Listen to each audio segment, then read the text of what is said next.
From a marketing standpoint, we appreciate everything you guys do in your different avenues to help us as we promote the program, especially year one as we build it. 7:30 tip tomorrow night. You guys understand we have more season ticket holders seats sold in the history of the program. Next step for us is to try to get those seats filled. We know a lot of our season ticket holders have other things to do. It's a great country. It's a great city. A lot going on. We get it. You're not going to come to every single game. But just to ask people to just take the time and effort to give their tickets to people that will come sit in the games. That's kind of a big deal around here as we build the program. Most nights the lower bowl is completely sold out, but there's open seats. Why? Season ticket holders. And again, we appreciate the season ticket holders. We know you can't come to every game. We get it. Just take the time and effort to give your seats to someone that will come to the game is a big, big part as you build these programs. We've had some success and like to think we know what we're doing. The other thing is you can always transfer your tickets to other people. Texas has made it really, really simple. The season tickets are online. You can transfer your seats to people, so that would really help with that. Classes start tomorrow, but most of these students are not in-person classes yet, so therefore we have some lower level seats that are still available in the $10 rate for the next couple games before classes start back in person. I know a lot of people have taken advantage of that. We had about a 90% redemption rate on those, so that's great. I want to encourage people to do that again. Also tomorrow we continue to build the student section. So appreciative of over 600 students coming to the last game and classes aren't in session, so we look for tomorrow to be hopefully our largest student turnout since the opener. With that in mind, we've asked our friends at Whataburger to help us, and they've stepped up like they have time and time before. And we've got the, what is it, Marcus? Hub Chub. Yeah, what exactly is that, Marcus? Honey butter chicken biscuit. First 750 students get the honey butter chicken biscuit from our friends at Whataburger, the home of spicy ketchup and late night dine-in hours. So we appreciate Whataburger on that, as well as all of our other sponsors, and encourage the students to get to the game early and get your free Hub Chub. That's marketing for today. Questions for Marcus? I'm very hungry now. Raise your hand, please. Not all at once. Bob in the back, please. Marcus, do you have the honey butter chicken biscuit? Yes, I have, and it's very delicious. So I definitely encourage all the students to come out and get you one. You have that jalapeno jelly? Yeah, top tier. Does that always come on the honey butter chicken biscuit, or is that a seasonal thing? I think it's a season. Bob, follow up. Marcus, just coming off of Saturday, what was kind of your biggest takeaway from after going back and watching film from the way you guys played? Well, obviously, the glaring thing was the turnovers, but not only that, just coming together and deciding as a team that we kind of want to bring our toughness and our aggressiveness to another level. I think throughout the season we've shown moments of it, and at times we've definitely executed it, but it needs to become a consistent thing. Why is it so tough to find the consistency with that? After it happened at Oklahoma State, and y'all talked about it for 48 hours, and then you showed it against Oklahoma. Why do you think it's so hard, not just in general consistency and when you take it on the road? Why is that so tough? I mean, a lot of different factors go into that. You kind of have your regular routine stuff you're used to at home, and you got to find that on the road and make sure that you bring that and understand that it's not even just that level. You might be able to play at a certain level at home and feed off the energy of the crowd, or just the comfortability of your surroundings. But when you're on the road, obviously that's something different, and you have to take it up to another notch. So it's just something that we have to do collectively. Terry on the far right. Marcus, what player or coaches challenges you the most to keep your game at such an elite level? Definitely Coach Beard, for sure, as well as the rest of the staff. They all do a great job every single day of holding me accountable and staying on me. Praise me when I'm doing well, but at the same time, know that nobody's perfect. I can always be doing better. So really thank Coach for that. It's definitely something different for me, and something that I'm really appreciative of. Brian in front. Marcus, in the last few games, who in your mind, one guy or multiple guys, whoever, who should be the guy that says, hey, give me the ball and the rest of y'all get out of my way? Who needs to be that type of initiator? I think, with the team that we have, it's you see different guys on different nights getting hot. I like to, you know, at certain points I'm the point guard, so I believe that, you know, at the end of games and in big moments, I think I've done it, you know, throughout my career, and, you know, want to bring that here, that I can not just take the ball and be wanting to score, but, you know, kind of just settle us, bring great poise to the team, and, you know, whoever has the hot hand or whoever we're featuring can be the person who's, you know, getting us buckets down the stretch. But I recognize that a lot of the poise and everything like that falls on my shoulders. Jeff on the far right. Jeff Howe. Sorry.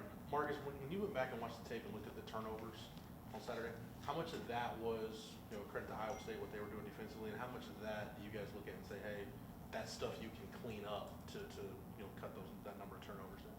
Right. We know we watched the film and we knew that they're an aggressive defensive team, just like a lot of teams in this conference. You know, a lot of teams, you know, play a similar style defense and want to heat you up and stuff like that. So, you know, it's not something that we haven't necessarily seen before. We knew the coaches had us prepared. It was definitely a lot of, you know, self-inflicted type stuff that we know we can clean up and that we've been working on. Jeff far left. Marcus, you really started taking it to the basket aggressively in the second half. You got fouled. Talk about that, what went into that mindset and how much of that needs to continue, and when do you pick your spots for that? Right. Kind of just, like I said before, you know, the game plan was to be aggressive, and we didn't execute that all the way in the first half. So coming out in the second half, I kind of just wanted to, you know, attack it and go with the game plan, try to be aggressive, try to inspire my teammates to be aggressive as well, and knowing that when I'm being aggressive, that opens up shots and lanes for them as well. So, you know, just being aggressive doesn't always mean me shooting the ball, but, you know, just trying to penetrate and flatten out the defense and create opportunities. Mark in front. Is there something that the staff's teaching that you guys aren't maybe grasping that's led to turnovers recently?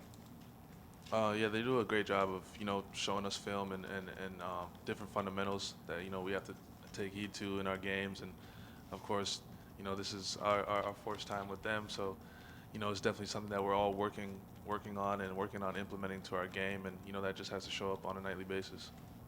One last one, Jonathan in the back. What did you guys learn from the last game at Kansas State, and, you know, what things you want to do different, you know, going into tomorrow?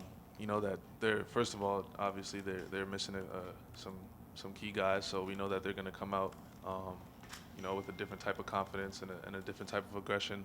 We know that they're a good defensive team and that they like to sit in the gaps, and, you know, we have a game plan on how to attack that. So really just looking at what we did well last game, what worked, and bringing that into this game, and also knowing that, you know, it's going to be a bit different as well.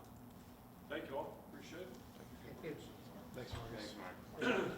Questions for Coach, please raise your hand. Jeff in front.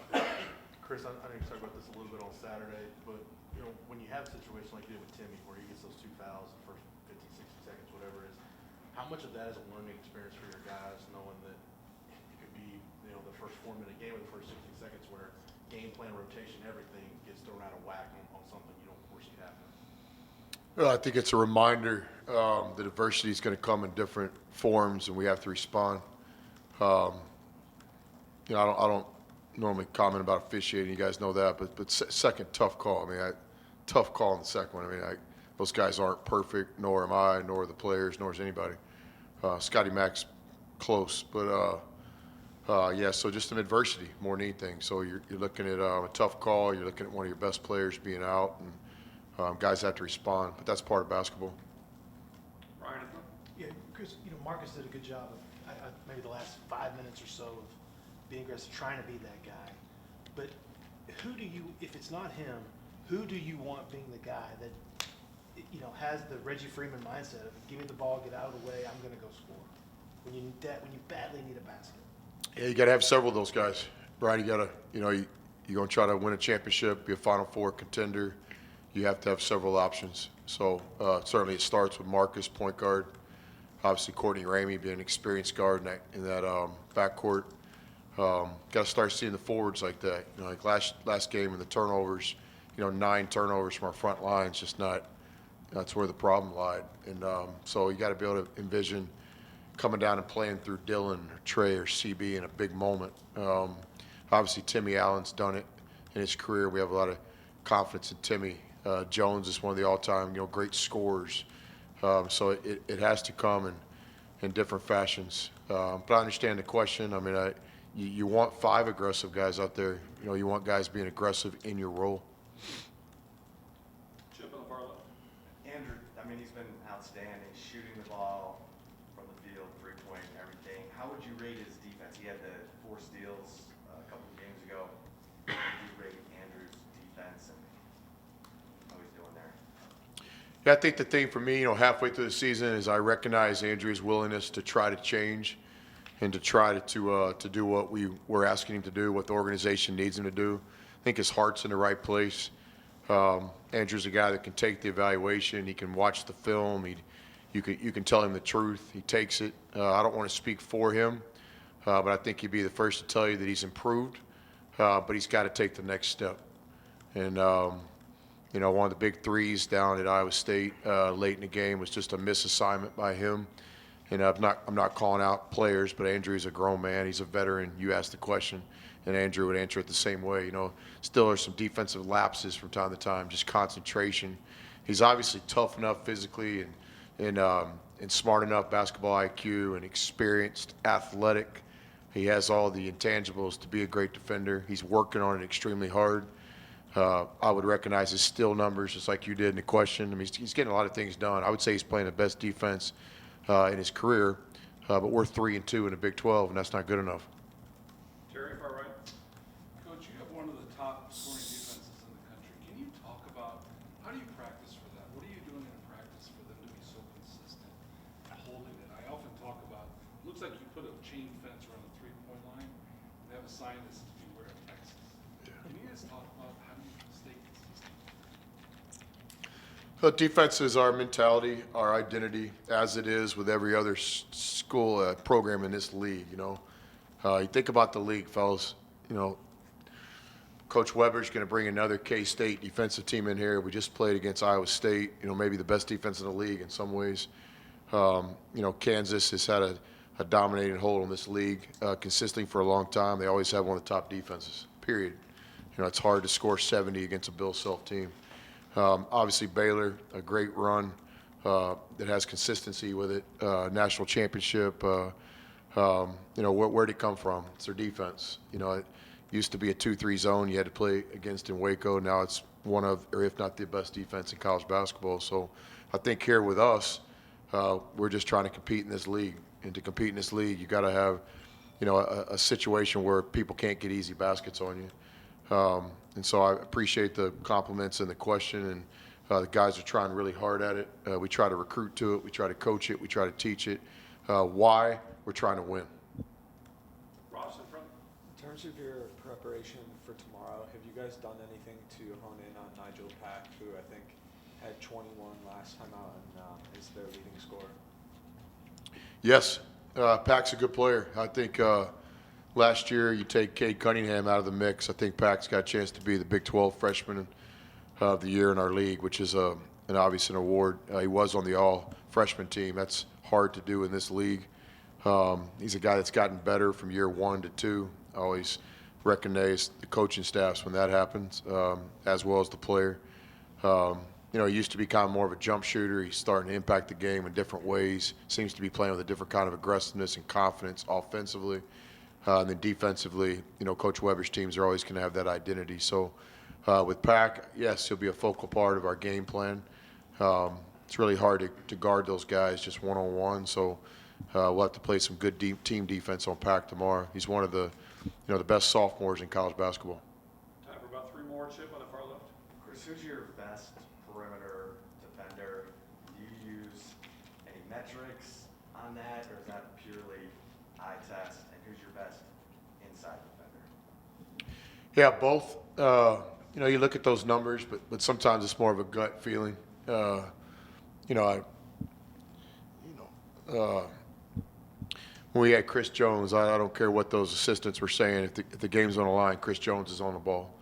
And so, you know, a little bit of both. But the numbers are real too. So like I tell the guys all the time, you are your numbers. You know, as a coach, it's the ultimate thing. Like a lot of great coaches out there. If that number on the left isn't bigger than the number on your right, then it doesn't work out for you. So same thing with players. The numbers are real. So defensively, points allowed, fouls per possession, defensive rebounding efficiency. There's all sorts of things that go into it. So with our team, we're searching for that answer.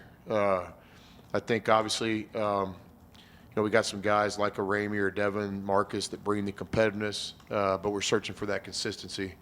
Then inside, you got some guys like Dylan that can protect the rim with length, but we're looking for him to do some things more consistently facing the basket. CB, same thing. So it's an ingredient of every championship team. You think about it, you should know, hey, that's the best defender.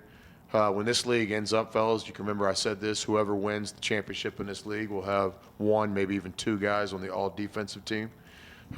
It's never been different than what I just described. And so, we're searching for that. Do we have an all Big 12 defensive player on this team right now? Yet to be determined. Brian? Chris, is that to say that, do you feel like guys are still maybe deferring to other people maybe too much, or guys are passing up opportunities? Offensively or defensively? Offensively. Yeah, I think that's safe to say. Like when Andrew Jones has an open shot, he kind of hesitates sometimes. That's frustrating for where I'm sitting. So we just empowering Drew to shoot the ball when he's open. Sometimes you don't catch it clean, or you got a shot fake opportunity, or it's the flow of the game, right? The player catches the ball in a certain way. You always trust the player. I mean, every once in a while, Steph will turn down an open shot because something wasn't right or what have you. Not often. Then certainly when you get down to the end of the game, you're trying to win the game. There's a different way to approach it too. But yeah, I think that's still safe to say that we're still trying to find guys best versions of themselves in an aggressive way, and trying to balance the team. I don't think we're any different than any other team in that regard. It's not that it's our first year and we have new players and new coach. It's the journey, man. It's January. They don't hand the title out in January. They hand it out on the last Monday night or the first Monday night of April. So, but yeah, they go in different forms too. You guys understand, we got our perimeter players playing as aggressive as they can. Now all of a sudden, Trey and Dylan aren't getting those touches, CB on that baseline. So it's basketball. It really is. It's basketball. It's why LeBron could score 25 tonight in the first quarter, but he won't because he'll get other guys involved. Chip Harlow? What did you see from Tristan McComb? He got some significant minutes down the stretch there. Yeah, so Creative's a real player. I think I've said that before. I'll say it again. It's a fascinating story. It's a story that I don't have too many of them. He played for a good friend of mine at Sul State, Cliff Carroll. Call him the Bear. He's an all-American type player. He's always known he wants to coach. He's a no backup playing guy. He has a passion. He comes to Texas to be a graduate assistant. And we find out through the COVID super senior year and whatever it's called and all that stuff. He's got another year of eligibility, and found a role for him on this year's team as a player. That's the story is going to be that, but the other side of the story is he's a really good player. He can dribble, pass, shoot. He can defend.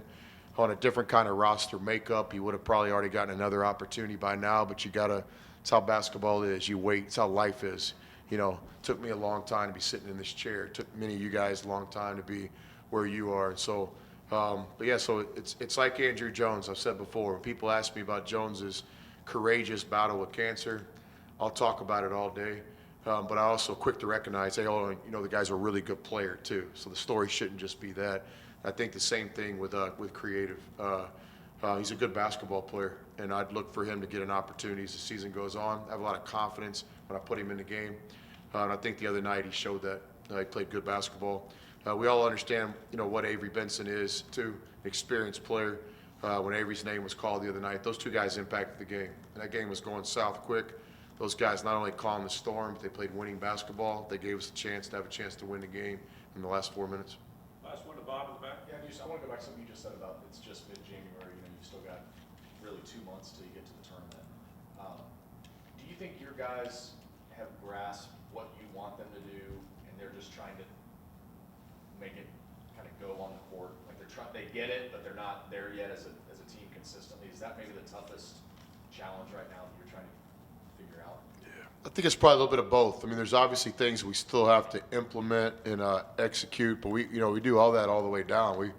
we're sitting in the hotel on Sunday and we play on Monday night and we're still trying to tweak things or find something that could help us. So you're always searching. You're never a done job of work. You know, you're always working. So yes, there's some things definitely. But on the other hand, I think that there are some things that the players understand exactly what we're trying to get done.